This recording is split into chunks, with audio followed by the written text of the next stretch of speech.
Thank you so much. Welcome again to our special CAAN meeting. What now? Supporting undocumented students and mixed status families. This is such an important topic. It's on all of our minds right now. It's as Chano said earlier, a hectic time, right? There's a lot going on. We're getting a lot of information thrown at us. So hopefully coming together today can help us gain a little footing and just become grounded in the community that we've created together here in New York City and abroad. We've got at least one person from Alabama. I saw you jump on me. All right. I don't know if that's abroad, but that's the way we think in New York City. Abroad from here. Welcome, welcome all. It's all for all of us. Welcome, All welcome. right. So the main norm that I want to put out there to start, because I have other norms, but the first thing I want you to do is make sure so we can count you to put your name, an organization or a school as your rename, right? So it helps us to take attendance and then report that to our funders and continue to do stuff like this. Super appreciate that. Please, if you can, keep your camera on. And then something about this session specifically, right? We're trying to do a lot with this session, but I want you to know that we're going to walk away with some things unfinished, right? There may be questions that you throw out that we don't know the answers to. We'll try to talk about them. Well, I mean, we will talk about stuff and we'll figure some stuff out together, but there'll be stuff that maybe we don't figure out together. Maybe we have to follow up on, right? So I just want to let you know that. And the other thing I want to let you know is that we're going to have breakout rooms today. And we really, really, really hope that you will stay for those because that's part of the creating community. And that's part of where we're going to learn from each other, right? Because we're going to share some scenarios and sort of figure out how do we deal with this. And we have 5 of those. And if you don't stick around for the scenarios, we won't get your input. And you may miss out on that conversation. And we can take notes, but the conversation and the connections you're going to make, that's really the juicy part, right? So let's make sure that you stick around, please, please, please. Last time, like more than half of the people left, and it was really weird and difficult for me creating the groups. It was very strange. All right. So here's what we're trying to do today. We're trying to go through the resources. I don't know about you, but every day I get a million resources in my email. So Kim's gone through those and she's going to share those with us today. We're going to practice having some difficult conversations with parents and students around this topic, generally financial aid, right? Students that are undocumented, maybe their parents are undocumented. And then we're going to ask questions that relate to that topic and work them out together. All right. So this is how we're going to do it. And like I said, we're going to do a lot today. Um, and I couldn't do it by myself. So I want to make sure that my colleagues that are facilitating with me today get a chance to introduce themselves. But first, always forget, I pretend like everyone in the world knows me. My name is Sandy Jimenez. I work at New Visions for Public Schools as the Post-Secondary Pathways Resource Manager, and I host CAN every month and put together a bunch of professional learnings and resources for the counselors in our network at New Visions, but also for other folks to use. Obviously, everything's open source. And I love talking about financial aid so much. And that's how I met Kim. So I'm going to let Kim introduce herself, and then we'll hear from Chano. Hi, everyone. My name is Kim Nauer. I am a higher education expert based at the Center for New York City Affairs, which is at the New School.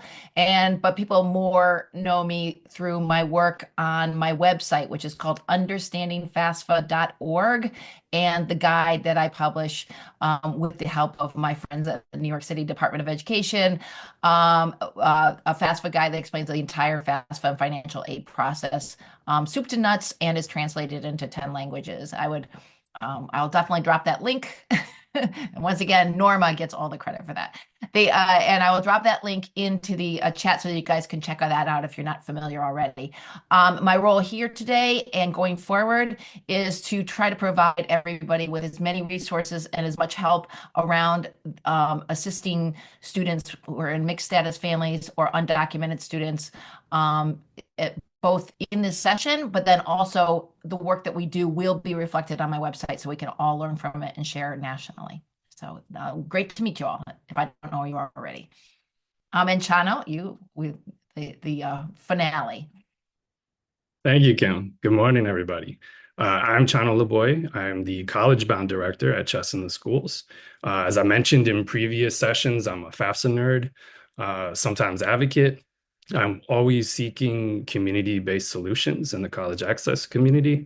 And so I'm pumped because I think that's what we're here to do today. We're going to seek some community solutions and some resources together. So great to be here. Let's Thanks, get Kim going. and Chano, so much. I'm gonna put again in the chat our resources for today. That's the link at the bottom. But also, I just want to mention that I've put the objectives into the chat. That's because we're gonna do an evaluation later that's gonna refer back to the objectives. So I want you to have those, answer the questions honestly for us. Great. So let's start this. Here's what I want you to do, and I almost forgot that I have to make breakout rooms. So we're gonna create a bunch of breakout rooms for you all.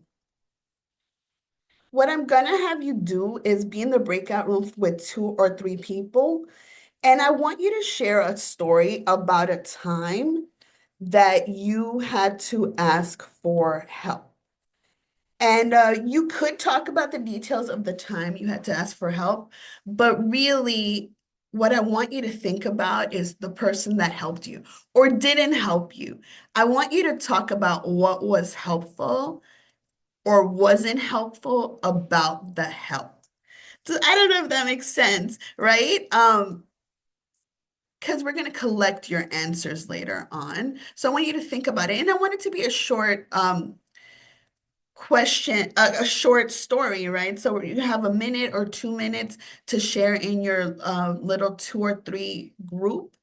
So think about a time that you asked for help. Could have been helpful, could have been not helpful. What was helpful or not helpful about the help? Chano, did I get that right? Absolutely. And I would say also just for the sake of time, because like we don't have to have multiple stories. Like one person can go, this is the time I got good help. Somebody else, you might already have it cranked up in your brain, like, oh, let me tell you about a time I got bad help. That person can share the bad help. If it's a third person, chime in, you know, and then we'll come back and we'll hear what you had to say. That sounds great. Anything we can say to clarify that, you can Hmm. either unmute yourself or put it in the chat.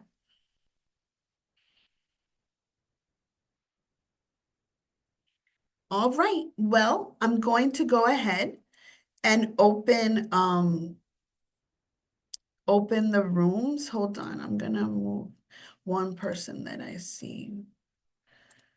All right. Okay. Channel. Thanks, Glenda. All right. Welcome back. Thank you so much for going for it. Uh, Here's what I want to do. I want to hear from a few people about what they came up with in their group. What were some of the qualities of the good help that you got? And what were some of the qualities of the bad help you got? And I want you to unmute yourself.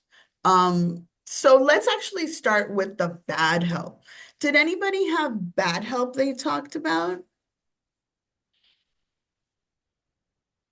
You can unmute yourself and let me know about your bad help.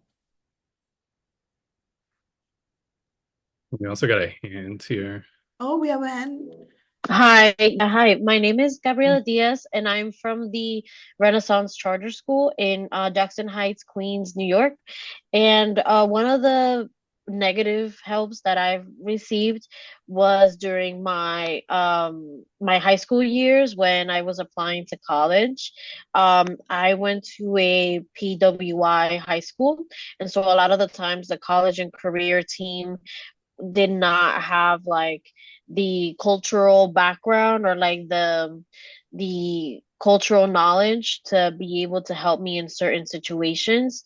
And so definitely one of the ways that they didn't help me that much was with financial aid. They didn't really like understand how to help with certain circumstances. So, for example, when reviewing financial aid packages, um, they would be a little bit tone deaf with the help. So, as saying as like, oh, well, you know what? It's only like $8,000 that you have to pay out of pocket. Like that's not that much money. Like you can afford it, and things like that. It would just be a little tone deaf, I guess. So having people who don't understand your background or who don't come from the same cultural places that you do can be a bit of a negative when it comes to receiving help because it feels like they don't really understand you that much. It definitely can. I wonder, do you think that somebody that is not from your same cultural background could be helpful? They could, but I feel like they would need to take some sort of like not like a sensitivity training or like some sort of training to help them understand as well because while like there could be people that have never been exposed to my culture or to other like culture that's different from them. So I think it would depend on like their own knowledge and like how much they've tried to incorporate themselves into different places that are not the same as theirs. Does that make sense? Yeah. Yeah, thank you. And I'm hearing let's not make assumptions, right? The tone deafness, let's learn more before we Mhm. assume. Exactly, yeah. Bad. A bad helper. Tell us about your experience and the qualities of the bad help. Let's get one more person. Hi, everybody. My Hey. name is Angie Choi. I work for Democracy Prep Public Schools. My example of bad help came from my mother, so it's a bit more personal. When I had my first baby, she very graciously offered to host us, the whole family, for a month to help out. But then she insisted on waking me up at all hours of the day to feed me because that's what moms do. Love is the food language. Whereas I had had a C-section, I needed sleep, to recover. And I kept trying to tell her that. But she insisted that I had to eat for my recovery. And so there was a little bit of a not seeing eye to eye. I also think that maybe it's like some kind of like assumptions on her part as well. But I felt like even though her intention was good, she wasn't she wasn't kind of valuing, the position I was in, and instead just kind of forcing her version of help onto me. I love that. It sounds Thank like, you. thank you so much for sharing that personal experience. It sounds like she needed to be a better listener, maybe. She needed to really hear what you needed. Yeah, listen to what folks need. And I'm hearing the empathy could have been a little more empathetic. And I appreciate this is that, sometimes like mom was leading from a place of love, right? It's like, here's what got me through, here's what I do with my baby. Went in it with good intentions, but not quite listening to your needs at the same time. Yeah, I love that. Let's hear about a good help situation. Who can unmute themselves and share one of those?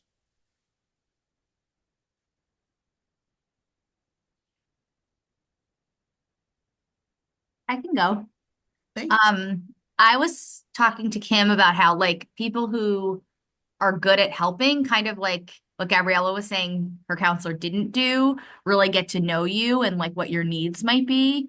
So like I was saying, whenever I need help with something at work, like the people who help me, I'm like sort of an external processor. So the people who help me best are like, oh, I know Kara's an external processor, so I know she just needs someone to talk to get like this problem solved. And so I think that's the same way with, kids, where it's like you need to really get to know them in order to help them. If that makes sense. Um, Kim and I also talked about how like a good helper is someone who doesn't necessarily like trust the first solution that comes. I think we ended up talking a lot about FAFSA and like, and I think what we were talking about the people who were most helpful in getting through like the FAFSA situation last year were the ones who really dug deep and were like, okay, I'm not going to trust the first thing. Like, I'm going to go on Reddit. Like, I'm going to find every single solution. So I think also people who, are willing to like really do the work to help you and like, and not trust the first solution, if that makes sense. It does Totally make makes sense. sense. Yeah, it definitely makes sense. And the two things I'm hearing from your stories is that the person uses their relationship with you to help you and can kind of adjust the way that they offer help based on that. I love that. And that totally applies to the work we do. And that's what we're gonna do. We're gonna bring it back. We're gonna bring it back. And then the other part that I heard is just like an informed helper, like somebody that's not just making assumptions about what's going on in a situation. They're going to do research. Maybe they're going to admit they don't know the answer and then come back with an answer. I love that. I have a good one, and it's a shout out to Kim. I called her mildly hysterical last week. I was helping a student with FAFSA. Her parents are undocumented. I'm not going to go into the details, but when I called Kim, I was just confused about like what's the right process and next steps. And she asked a lot of great questions, which I think is really important when you're asking for help, is for the person to understand the details so that they can maybe not answer it for you, but give you suggestions. And that's really what Kim did. She, first of all, I think she definitely calmed me down a bit. And second of all, she was asking questions and suggesting things that this might not be a big problem. Like this, you can probably call the colleges and get around this. You can do this, this, and this. And I think the takeaway here is asking important questions, listening, and that not just trying to say you have to do this, but making suggestions on what might be possible or what might work. Thanks, I Amy. love it. And Miss, what is your name again? Oh, I'm sorry. I'm Amy Kirschenbaum. Nice to see Good you. to see you, Amy. Yeah, I Thank mean, I love that too because it's like sometimes we need this person to help chill us out. Like it's gonna be all right, and you were still being validated, right? Is they're listening to you, but we're like, we can do this, we can handle this, and let's find some solutions together. Yeah. I love that. I love that.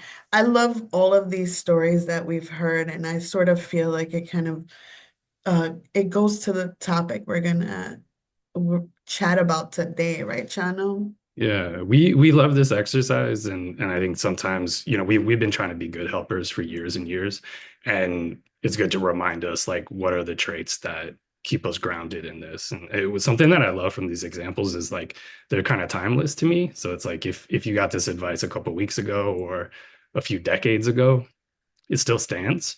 And I think, we're all coming together here as helpers and we're trying to do that. Like what guides us together, right? What are the principles? These external resources, these internal values and strengths that we have. So I hope that gets us in that headspace, but that's what we're looking to keep honing on. We're here for all of that today. Thanks, Chano. Thanks Yeah. for taking notes.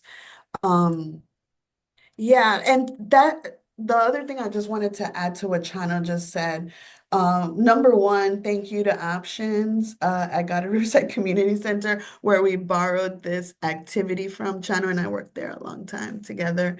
Um, and then the other thing is, whatever the situation you're presented with around the topic today, financial aid, and immigrant students, students that are undocumented, mixed status families, as wild as the situation feels, you can always ground yourself in your good helper qualities, right? You can always come back to that. I'm going to listen. I can say I don't know and then go back and get informed. I'm going to reach out to people I know. All of those things apply to every situation, no matter how wild it is. All right, we're going to turn this over to Kim to share some resources.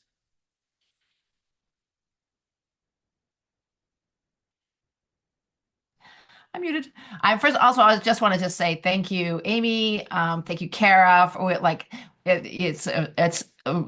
there's no end of how much fun it is to be part of this world and to be able to like peel through a somewhat complicated question and figure out what the best answer is. And then one thing that I also bring to it behind the scenes, which is super helpful, is understanding what financial aid officers are looking at. And so one other thing with about getting help is that whole picture, that if you can find people that really can see the big picture and that behind the scenes intel, that's super helpful. And I really think that college staff in our world are a great group to try to stay connected to. And also, anybody email me anytime, and my cell phone number is there, and you can call me any hour of the day and night. Okay, so resources. Let me share. I just want you to make you aware of this document we put together for this event. And it's going to be a live document. It's a Google Doc that if you use the QR code there, you can access it right now. And I'm going to bring it up onto the screen to walk you through it. But just to give you the big picture on this, we wanted to sort of accomplish a number of things with this resource doc. We are offering resources just for the act of counseling mixed status families and undocumented students about FAFSA and financial aid. So there's a bunch of links and resources really about that, just that thought, right? But then the second thing, is what do we need to be thinking about when we're counseling mixed status families and undocumented students in this moment, in which we see so much truly scary and fear-invoking news from the administration. So the second half of this doc, which I'm going to just pull up right now, and then you guys can be pulling up yourself. Okay, wait. Let me just see if I can pull it up here. Actually, that's weird. Where am I? Sorry.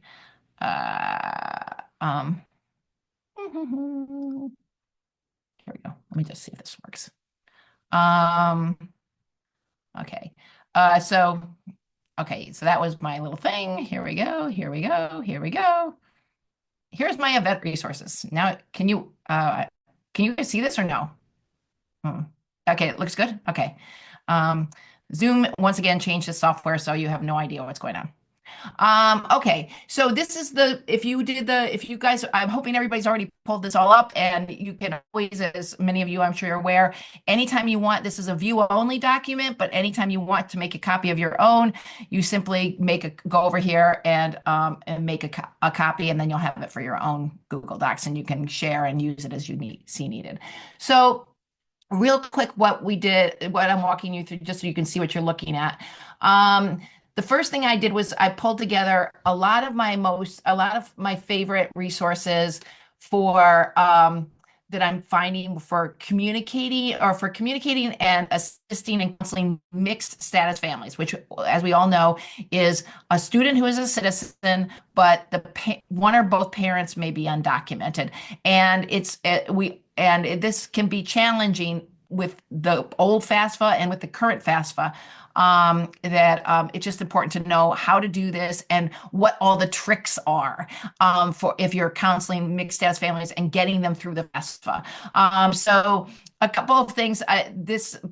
Real quick. This slide deck is really nice about like just how you talk to and carefully talk to mixed status families to make sure that you're communicating the right high points and making everybody feel comfortable. Um, and then here, HESC, I can't say enough good about HESC. What you should, all of us should certainly be doing if you're not doing already, is get onto their email, and get all their resources all the time. And they send a monthly email about all kinds of things that they're offering. So they have a very nice page that just offers some broad overview of how they're trying to help mixed status families here in New York State. And then they also urge you to sign up for notifications. So once again, anything, because the governor is working on some new stuff for the mixed status families, you're going to want to know this stuff as soon as it happens. Sign up for HESC emails and sign up for their notifications. This next page is one of my very favorites out there. You Aspire has a fantastic set of pages of all kinds of financial aid resources. And You Aspire is one of the great financial aid assistance organizations out there in America. And one thing that I particularly love is their FSAID page, which does a very clear explanation of what parents need to do to get mixed status parents to get the FSAID, which remains a real pain point for a lot of parents. So they do a nice job of explaining that. I have a little explainer on my own website, but theirs is better. There you go. And then my website, my understandingfasfa.org, the guide is helpful because we just do stuff really tight and quick and easy, and we have a good FSAID page, but it's also in 10 languages, which will really help with communicating with your parents. And the last thing is Norma put together one of her famous Norma boxes, where taking on a question that we get constantly, which this idea of when you're working with your parent, FSAID creation, which number do I use? Which number do I use? Do I use my social security number? Or if I don't have one, what's work authorization, no social security. So this will help you. We get this question constantly. With the undocumented, we'll get into this deeper and later in this conversation. HESC's DREAM Act, I'm sure many of you are already aware of this. Their DREAM Act page is a doorway to everything that the state offers. So it's not just about TAP, it's everything. It's Excelsior, it's all of the professional loan degree programs and all that kind of stuff. So it should be your first stop if you're working with a first generation or with an undocumented student, because HESC is has a lot of resources for undocumented students. And then we are also huge fans of CUNY's undocumented immigrant student programs, and they have a wonderful page and a lot of FAQs that you want to be aware of. And then you'll see here, these are all just really nice websites. Some of them done by the students themselves. This link tree is a student-led site. I like my own. I'm going to plug my own grants and scholarships and strategies page on understandingfasfa.org. They're all there, and I try to keep it updated. And some of these other sheets are great. Then we pulled together the best federal student aid videos and pages. The very first one, whenever you're confused about anything having to do with either an undocumented parent or an undocumented student, is to go to Federal Student Aid's FAFSA eligibility for non-U.S. citizens, because it gets complicated quickly, right? There's a whole range of different types of students that may be eligible for FAFSA or may be eligible to fill out the FAFSA and get financial aid. Others aren't. So this is the mothership, that page, and you can always just keep coming back to it. And they do a nice job, and I hopefully you can trust it, right?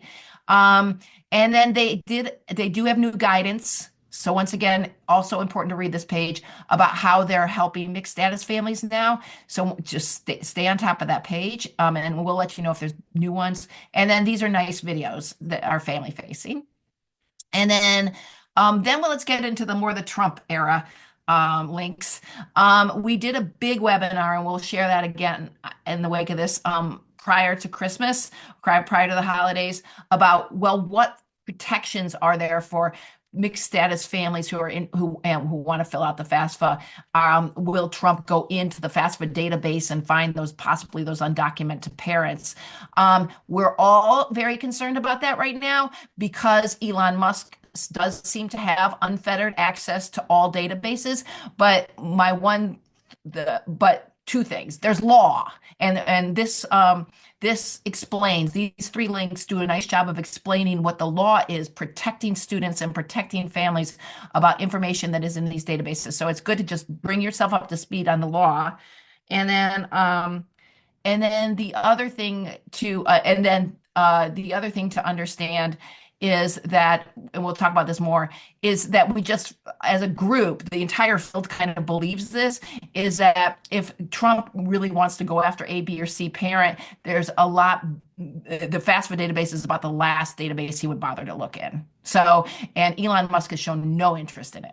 So just that little tiny thing, but I would recommend really understanding privacy concerns just because we don't want the kids to give up their money unnecessarily if there really isn't that risk. So that's just something, just really educate yourself on that. We don't want to be, it's a fearful time if you're, and so, but if there's reasons not to fear, you want to know about that too. And then the last thing is a really nice wrap up of our favorite resources having to do with all the stuff that's going on with immigration enforcement here in New York City and nationally. Where the mayor's office has done a fantastic job with translated documents that are useful to families and can be your first stop. New York State has declared its guidance on all of this. That's available to you. There's a number of sites that just have lots of resources and they keep them updated. This one's the protocols for the Department of Education should ICE arrive.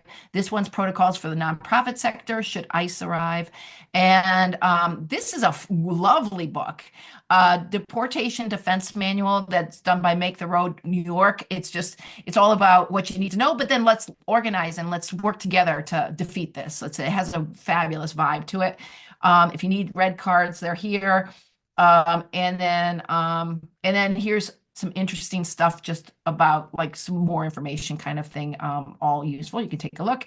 And then my three websites that I'm recommending today, the Immigration Hub just went up like a month or two or three ago. It's every major immigration group in America is participating in this thing, and then they're making sure there is somebody who's curating it and putting like really helpful news on the Immigration Hub. So you sign for the email notifications, follow them. Higher Education Immigration Portal, which is run by one of my very favorite groups in America, the President's Alliance for Higher Education, which is presidents of colleges, not our president. And they have a terrific portal. Visit that today. It also just shows you all kinds of resources that may be useful to you both locally and nationally. And once again, sign up for their emails. And then I'm liking a lot the American Immigration Council's Immigration Impact stories. They're really like they're on top of it. And so that once you're following those three, then you're going to get turned on to other publications or websites that you might want to subscribe to as well. But that'll get you started. So that's this, and so please do download, share, and there you go.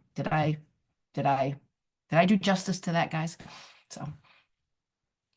And the last thing I wanted to say is if you have stuff that resources, websites, other things that you would recommend we add to that list, please email those to me or Sandy, or you can pop them into the chat right now.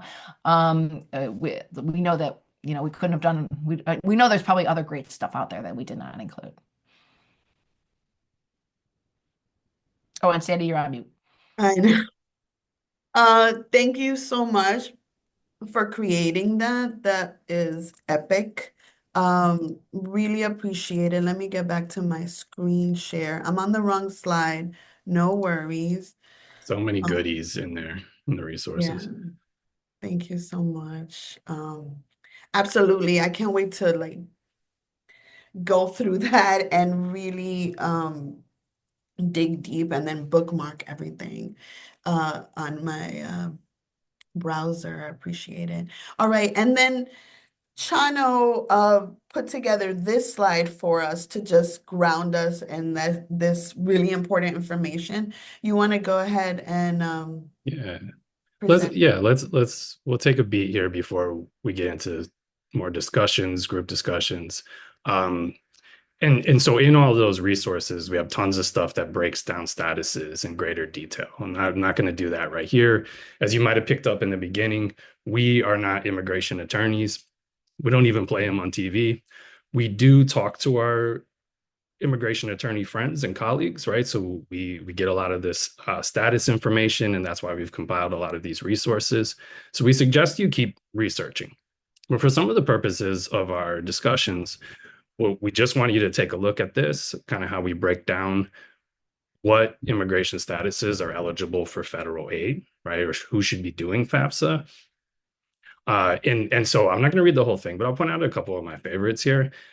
So US citizens, regardless of parent status, right, are eligible for full federal, state aid, private aid, all the aids, right?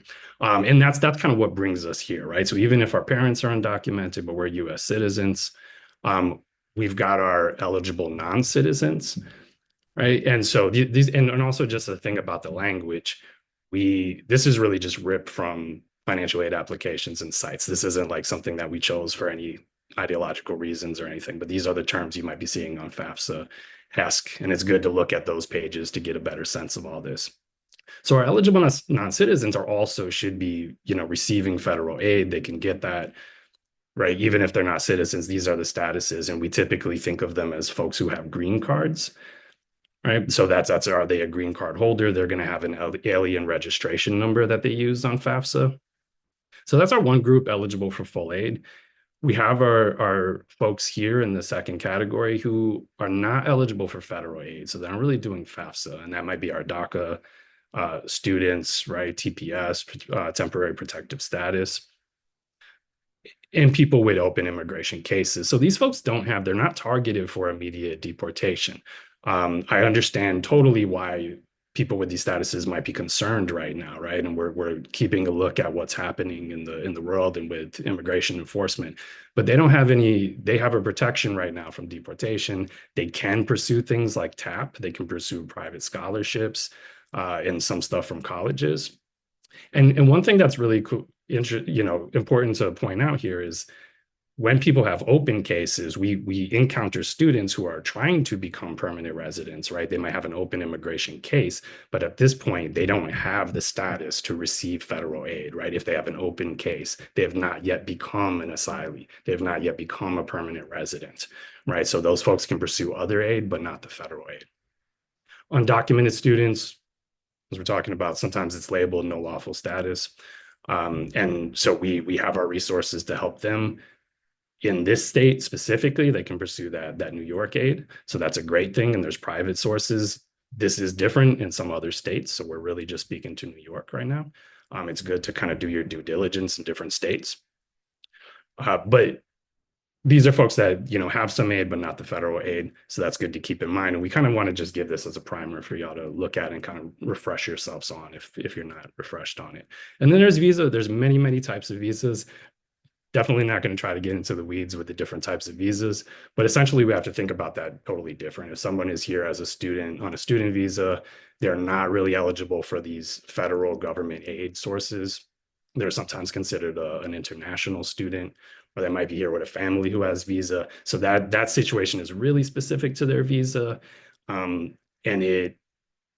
the type of immigration, it's not even really an immigration status. So we're not kind of putting them in the other categories, but really thinking about, okay, just do we understand what the visa is that this person has? And then if they're pursuing college here, what is available to them to pursue college, but not the FAFSA, not the TAP. Thanks, Chano. That's Yeah.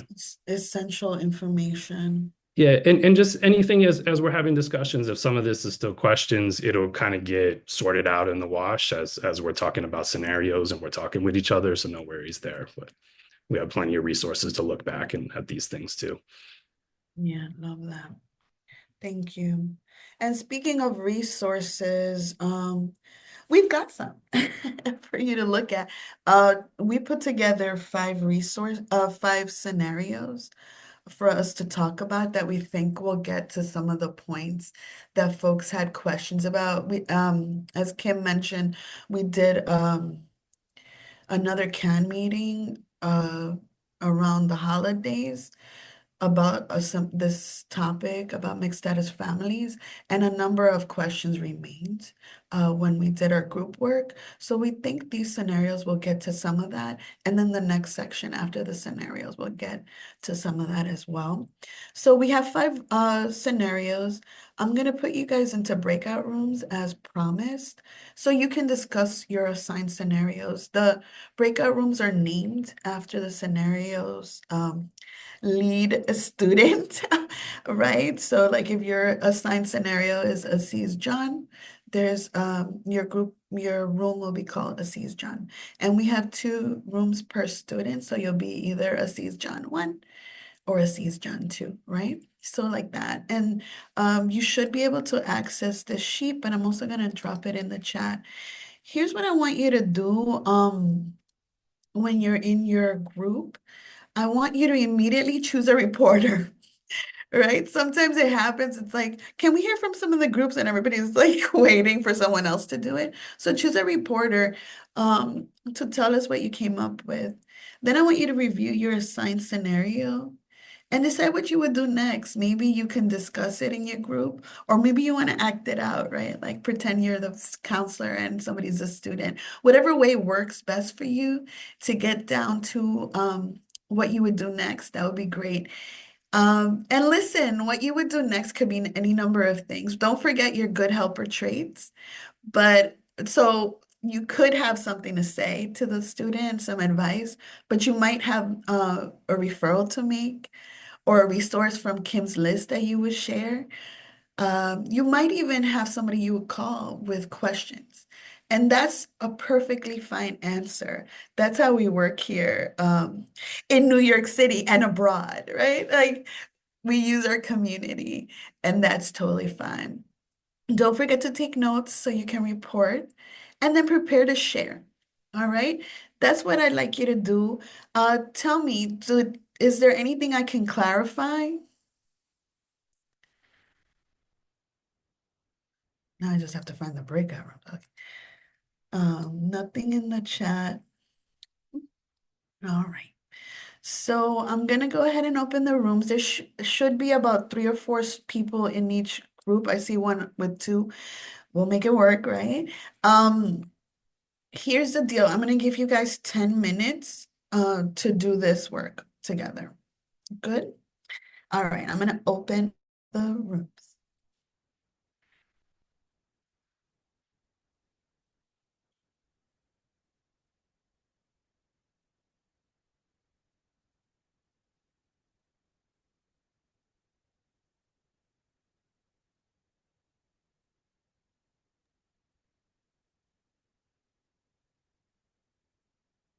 Let me know if you're having a hard time joining. I think we lost. Pop up automatically. So like, do we just Welcome back, everybody. Thank you so much, Glenda. Welcome back, everybody. Thank you so much for going for it with these scenarios. Here's what I want to do. We're going to go student by student, get some input from the first group, if there were 2. We'll hear from the first group, and then if there's anything a little different that the second group came up with, we'll also hear a little bit from them as well. Okay, and then I forget, Kim, if you're gonna be taking notes for us in the facilitator. Yep, I can take notes as we go, and I'll let me get into the. Is there like a little note sheet on the slides or? Yep, right underneath in the facilitator notes space, if you The can. facilitator notes space. And other folks, if you were not in the Aziz John group and you're just like dying to jump into this, we'll keep it moving, but use the chat. We're going to be holding ideas and saving them so we can continue to do stuff with that. I love that. Thanks, Chana, for saying that. Oh, and Gabriella, Jesse, one real quick, pop the facilitator notes link into the thingy thing because I like managed to lose it already. it's just right here. It's just at the bottom of the notes. Let's see. At the bottom of the slide is what I'm showing on the screen. Gabriella, did you have a question? I wanted to share for Ss John because this was my group. Thank you so much, Gabriella. Go on now, girl. Tell us about what you guys came up with as like what you would do with Assis John. Sure. So well, my group and I, first of all, we said that we would do like a meeting with the parent, give them some of the resources that we were giving today, and also talk to them about like the certain laws that are in place within the federal government that prohibits like private personal data from being shared outside of the education department. I think, excuse me, one of the members of the group shared that it was FERPA. I think that's the law or the um what it's called where you can't share personal information. And then I suggested that I would just sit them down together to fill out the FAFSA because I've witnessed with my students who have undocumented family members that it glitches a lot. There's a lot of error messages when it comes to filling out the FAFSA. Like there's a lot of like little glitches that I feel would be a little bit difficult to handle if it's just the student and the parent. Like literally one time I was filling out the FAFSA with my student for like 3 hours. So I would sincerely like take the time to like sit with them and do it with them. I love that.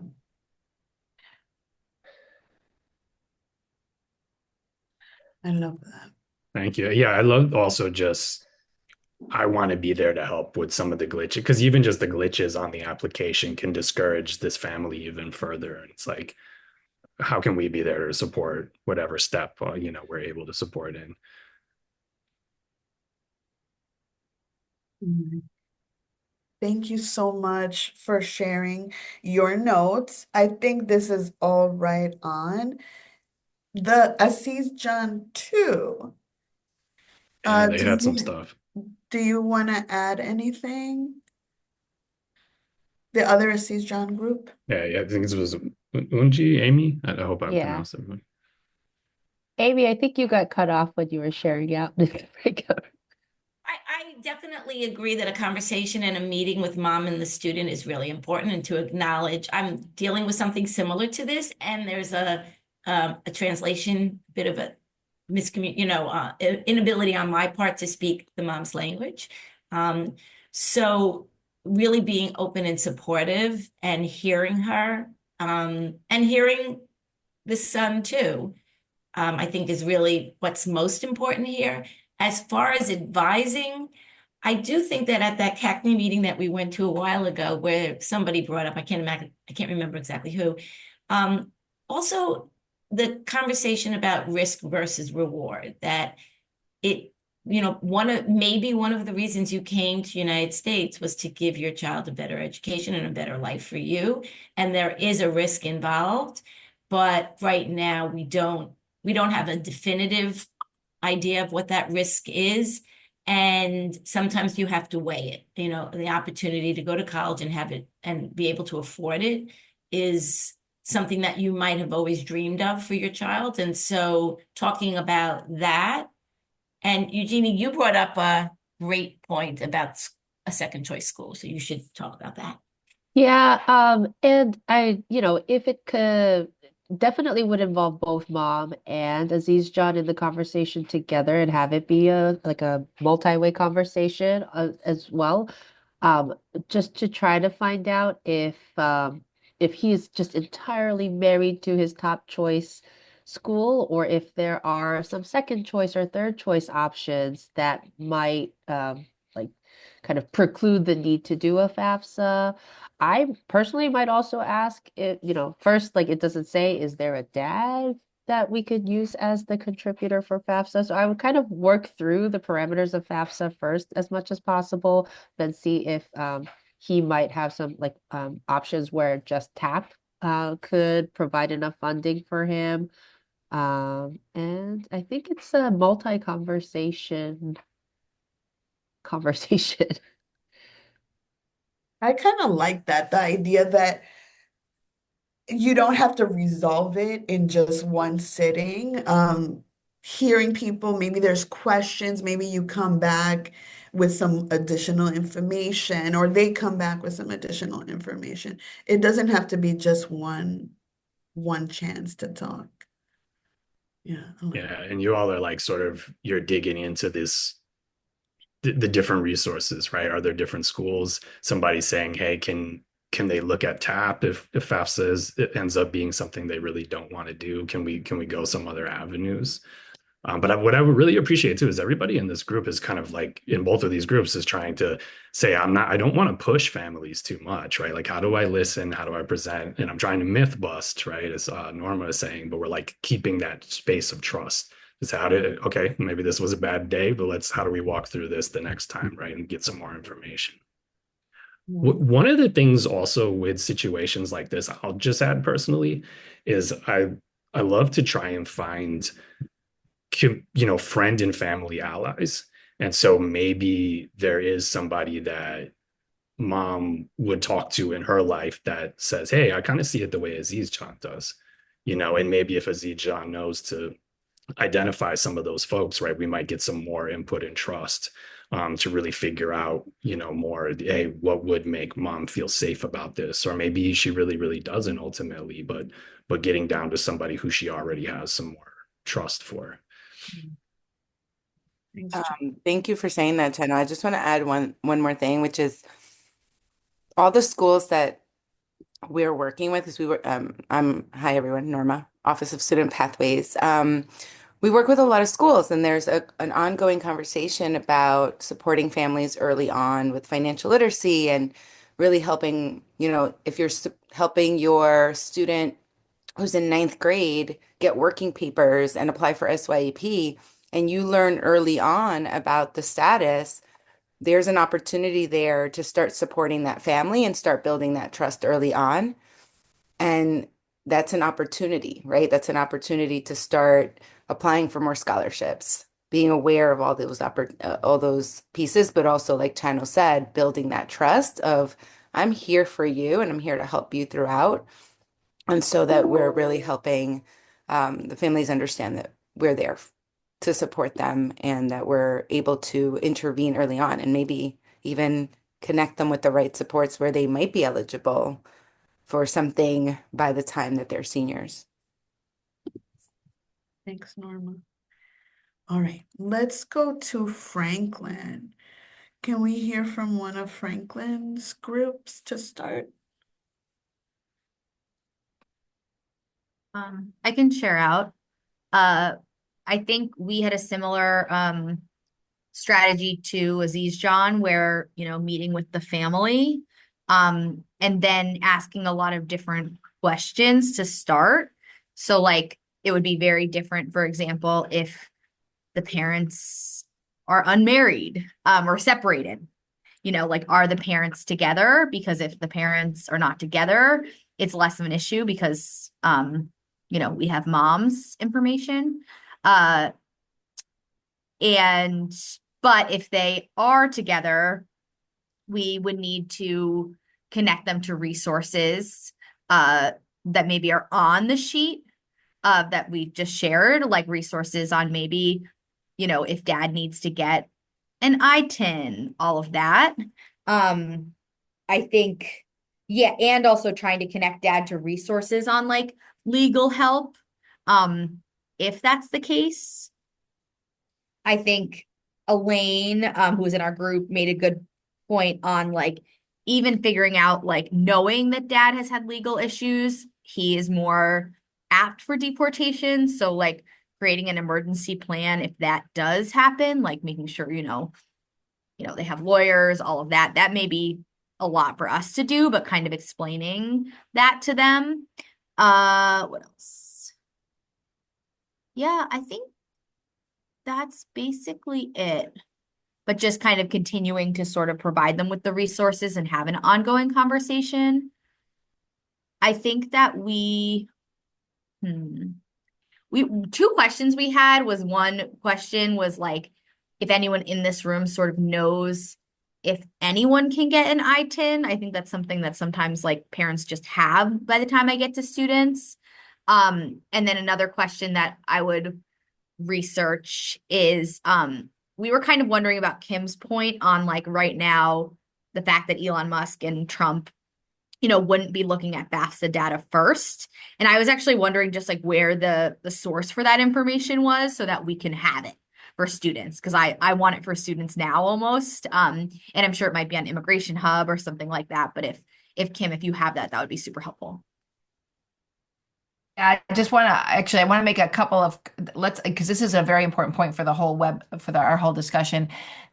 When we go back to the webinar that we had that Sandy and I hosted during the holidays, but then there was another webinar that was hosted by NCAN that was fantastic following it, where they had the top person at FSA and they had the top person at Dream US, and then they actually had the NCAN board chair. And the one thing that all three of them said over and over and over again was that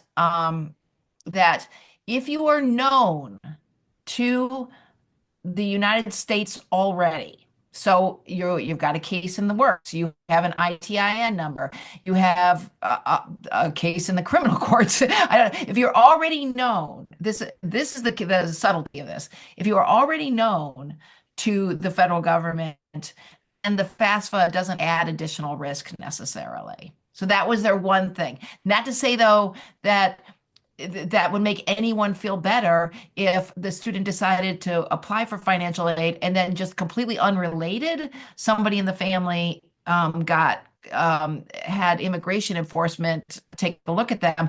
The student might feel like, oh my God, that was my fault. So you always have to be super careful about the emotional aspect of this. But the thing that the experts are saying over and over and over again is that there are many, many, many databases that undocumented students and parents are in right now. And because they're participating in our economy, they're paying taxes, right? So the FAFSA database is, which is full of all kinds of different students, would be one of the less efficient ways to find undocumented people. So that's their big broad point, and they all said that. I've been watching Elon Musk, so I don't have a story, but I just see that he's mostly interested in things where there's big expenditures. But I'll keep an eye on like whether he starts poking around the FAFSA database. But mostly it seems to be like he's interested in like money databases. So he did look at the student loan database. So there you go. Oh, and the last thing, one last point on that. If you already had a kid who applied for FAFSA, or if you already applied for FAFSA, you're in the like no additional risk because you're already there, and that data isn't going away. So just like let the dice roll, possibly. So do you mind if I ask a follow-up? That's so helpful. Is it less efficient to is there still a FERPA, like is it harder to find the data because of FERPA still, or just Musk has the information even regardless of FERPA?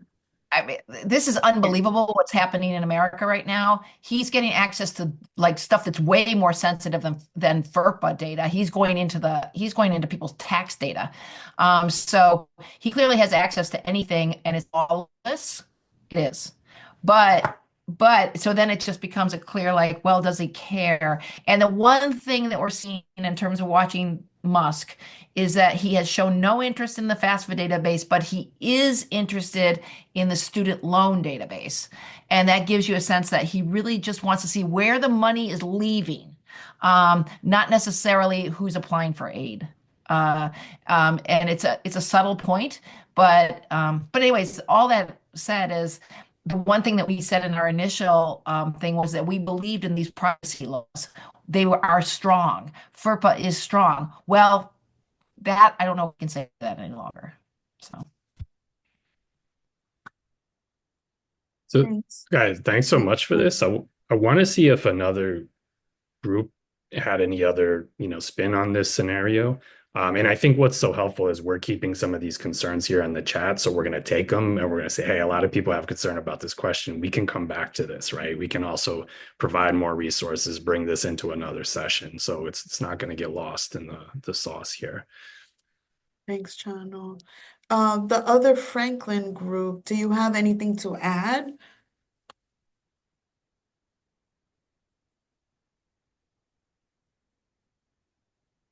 Okay, That's all cool. right. That sounds good to me.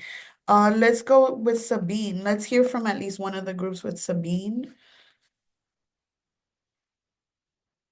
You could unmute yourself. Sure, we're happy to start. I was in the group with Sari. We talked a little bit about helping Sabine in a couple ways. The first would be if we have any opportunities to connect her to legal resources.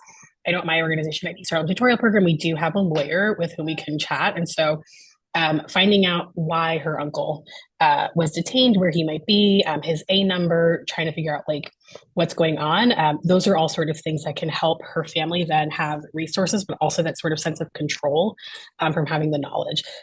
Sari also brought up a great point about providing that socio-emotional support. So helping Sabine understand kind of like what's going on, how she plays into all of this. And also, you know, if necessary, kind of reminding her about the importance of like her sort of staying on track academically, the ways in which that can also sometimes help her family, relieving stressors. And then the final sort of point we talked about was seeing if there were other sort of resources we could offer the family, almost like a harm reduction. So somebody, for example, is like hopping the turnstile, or if they need like support paying like a light bill or a phone bill or groceries. If we have sort of like those financial resources, being able to provide those for her family as well to remove some of those kind of external stressors, even for a little while, so they can focus their energies on supporting her uncle or kind of like keeping themselves safe in the midst of this family crisis. Thanks so much. And I realize that even like FAFSA is not on the list here, right? And it sounds like you all are like, maybe there's some more important stuff to get to first, right? We don't even know, is she doing the FAFSA right now? But there's all these things to their immediate needs and just holding up that trust. I want to just shout out a resource. Kim mentioned, right, when we went over the resources, Making the Road has this kind of family planning or what to do if somebody was detained. And that could also be helpful in the last scenario somebody pointed out. But that is great to look at to kind of keep in your all toolboxes for these kind of situations. Thanks.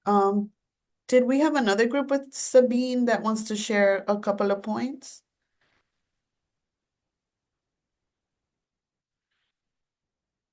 Okay.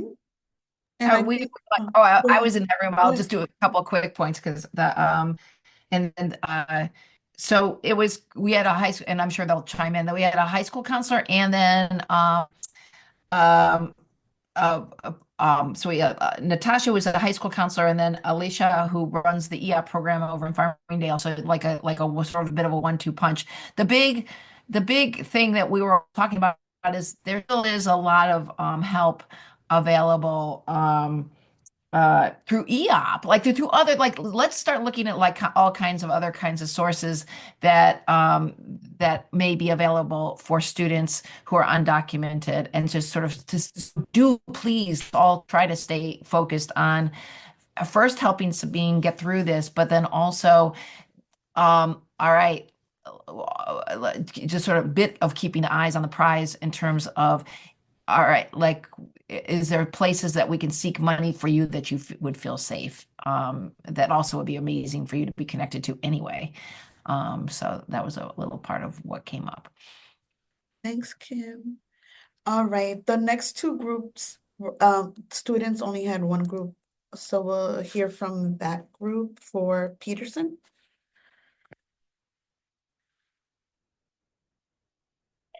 Hi, that was our group. I'm gonna leave my camera off because my Wi-Fi is kind of spotty.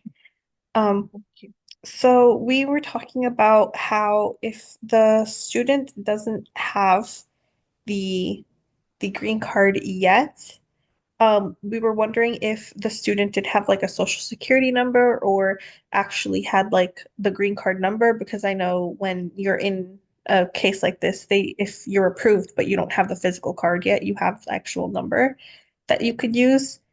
So asking a lot of questions about that. And if they don't, if they have a timeline that they can access to kind of know when they're going to get it or how long that process is going to take. Um, Also talking to the colleges directly and learning what their processes are, um, and what they would need from the student in the meantime. I think one of my group members shared that they had a similar case, and that's basically what they did. And so some colleges told them to wait, and some colleges had like another process for students applying who didn't have a green card yet. Um, so it's always important to communicate with the lawyers as well, because sometimes students and their families might get a little confused on the kind of paperwork that they get done, and to also see which colleges would are, I guess, more friendly to undocumented students and have a friendlier process when submitting documentation, or if like a student could submit paperwork later on. Um, and One of my team members was also stating how they've had a lot of cases similar to this, and so every situation is different. So it's really important to see what helps the student given their individual case. And the other thing we were talking about is if the student doesn't have a green card yet and they're in the process, but they haven't gotten anything at all, um, that's when we might start asking about um, maybe seeing if there's other ways we could find financial assistance for the student. Things like possibly the DREAM Act if they qualify, or something like that, or private scholarships. Thank you. Yeah, that's what we discussed. I love that. It sounds like asking a lot of questions around the immigration status, and sometimes we don't feel fully comfortable, but it's going to be really important for this situation, right? They may have already a number, a social security number, which is what's going to make them potentially eligible. But is it just for working purposes? Or do they have it, but not yet? They've already been approved for the card. They have some sort of document that says so. That's totally possible. Or they're just kind of being hopeful. They've been in the process. It seems like it's going to come through. It usually comes through in X months, and it's been X months for me. So I'm probably going to get it soon. They're still maybe undocumented. So what are the resources for that? So just kind of exploring and asking questions, that seems really important. By the way, Chano, you may have some comments. I just want to recognize that it's 11 o'clock, that we're at time. I really don't want more folks to leave. So I'm just going to put up my evaluation poll because it's just important, but I think we should keep talking because I want to make sure to get these notes. I don't know if you have something to add, Chano. No, I think this, scenario is handled really well because if you remember our cheat sheet here on status is Peterson's kind of saying, I'm not really eligible for federal aid. He believes he's almost there because of their status is right now still in question. And you all were looking at what can they do as an undoc student, right? Or how would the colleges or respond to this? Are there any other pathways to take? How's the legal help, right? Do we hear from the lawyer? Maybe they're closer than they think. Maybe they already have the status. So I love that trait of the good helper is like I'm constantly asking these questions. I'm building up rapport to see what we can do and wherever this goes with Peterson. Yeah, I love that. All right. And then our final scenario, Edelmira. Can you give us a few notes from your conversation?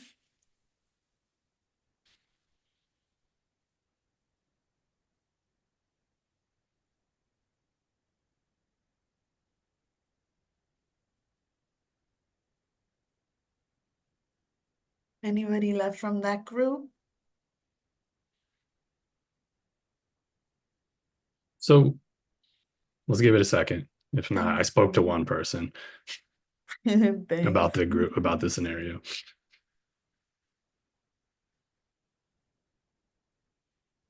Hi, that would be me, Jennifer. Thanks so much, Jennifer.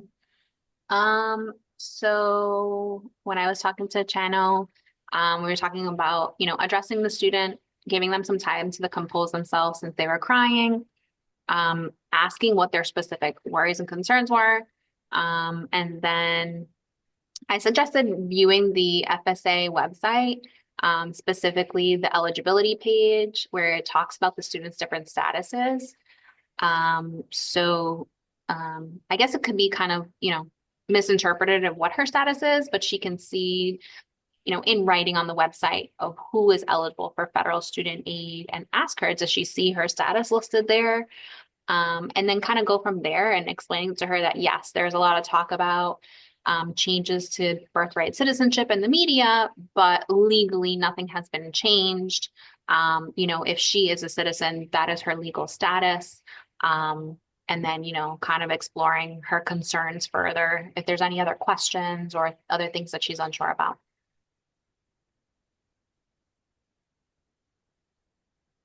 And there were some cool resources. Jennifer was also speaking about, like on the FAFSA site, the United for Ukraine, which kind of talks about people in that refugee place and some new things that they have eligibility for and resources for.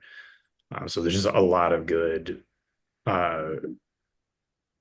tools that we want to have in the toolbox, right? When we run into these kind of scenarios, and how do we counter some misinformation in a way that is not judgmental, but working along with the student to show what we know and, and describe those potential risks and non-risk. Thanks, Chano. Listen, Chano, it looks like we've run out of time, Yeah. but I know you wanted to collect questions from folks. You want to talk about that real quick for folks that are still on? So yeah, guys, for everybody still on, thank you so much. I mean, I think one thing that's really heartening for us is like we got strong helpers in here. We got great helpers. You all are the thing that you wanted to see when you're looking for help, and you're here doing it. And so that really makes me just builds on confidence. And I think we have all the strength to kind of get through these times, right? So that's really heartening. And also that here are some major themes from the last time. You can see that, right? For just to kind of take that for intellectual consumption here. We got a lot of this in the last session. We're still grappling through some of these things. We're trying to give information to help, right? And inform our practitioners. If there's still some stuff on your mind, right? What we're going to try to do is we'll give you a second before you leave. If you still have a question, you still have a concern, an idea about any of this, please drop them in the chat. Although we don't have time to grapple with them all, we're going to keep it so that we can take this show on the road, right? We're collecting all of this information. We don't want it to get lost. We're going to see, what do we do with this? Do we bring it into the next session? Can we get some answers for some of these things? Some of you all are expressing some stuff that needs help like right now. And we're kind of seeing who all has stuff in common maybe that they're sharing.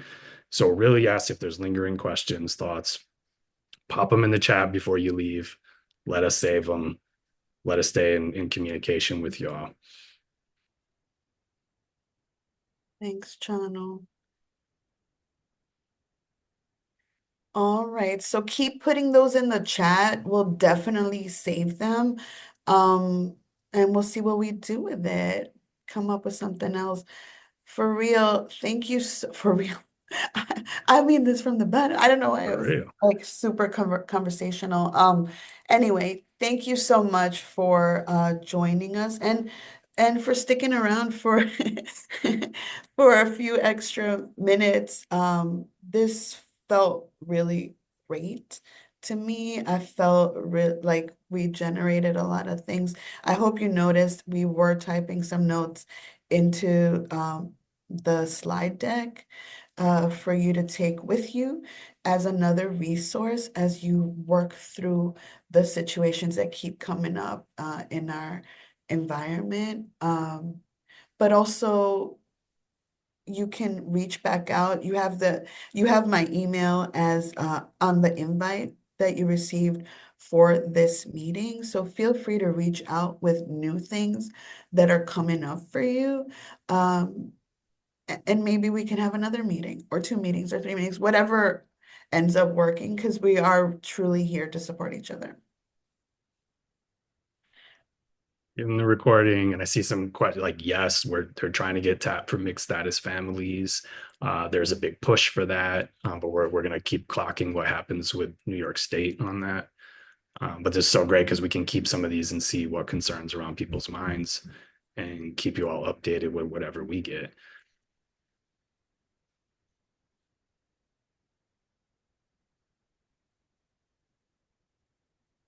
Right. Well, thank you so much. Thank you for sticking with us. It was great to see all of you. And definitely watch for Sandy's email. You'll be getting something out in the next day or two. Those are just packed with great stuff. So and then we're collecting everybody's email address in this. So anytime we have some new stuff, we can be I can be shooting it out to you guys, or we can all be shooting. So we'll try to keep you updated on anything you need to know. Absolutely. Thank you so much. Thank you, everybody. And thank you for my co-facilitators. This was really fun to put together and to talk through with folks. Thank For you. sure. For sure. Great to be.